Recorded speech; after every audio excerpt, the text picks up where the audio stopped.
اہل ایمان مت بے حرمتی کرو اللہ کے شاعر کی، مت حلال کر لیا کرو، بے حرمتی کر دیا کرو اللہ کے شاعر کی، اور نہ حرمت والے مہینوں کی، اور نہ ہدی کے جانوروں کی، جو جانور لے کے جائے جاتے تھے کعبے کی طرف حج کے لیے یا عمرے کے لیے ساتھ لے کر جاتے تھے،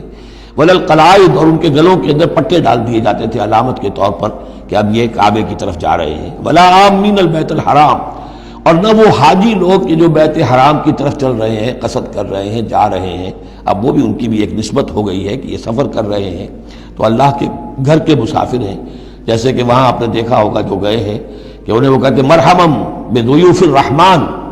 کہ مرحبا ان لوگوں کو کہ جو رحمان کے مہمان ہیں، یعنی حاجی جو یہاں آئے ہیں وہ اصل میں اللہ کے مہمان ہیں، اللہ میزبان ہے۔ تو اب ان کے لیے یہ ہے کہ ان کی بے حرمتی نہ ہو، حتیٰ کہ عزت نہ ہو۔ یبتغون فضلا من ربہم ورضوانا، یہ سب جو ہیں اللہ تعالیٰ کے فضل کی اور اس کے اپنے رب کے رضوان کی تلاش میں ہیں، اس کی کوشش میں جا رہے ہیں۔ وَإِذَا حَلَلْتُمْ فَاصْطَادُوا، ہاں جب تم احرام کھول دو، حلال ہو جاؤ، تو یہ حلال ہو جانا ایک اصطلاح ہے، جبکہ احرام کھل گیا، فاصطادوا، پھر تم شکار کرو، تمہیں کھلی چھوٹ ہے،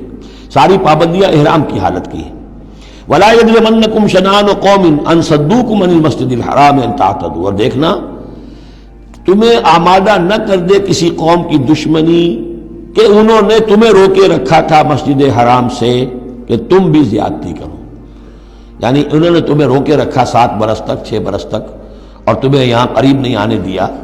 اب ایسا نہ ہو کہ اس کے بدلے میں تم کو زیادتی کرو، زیادتی مت کرو۔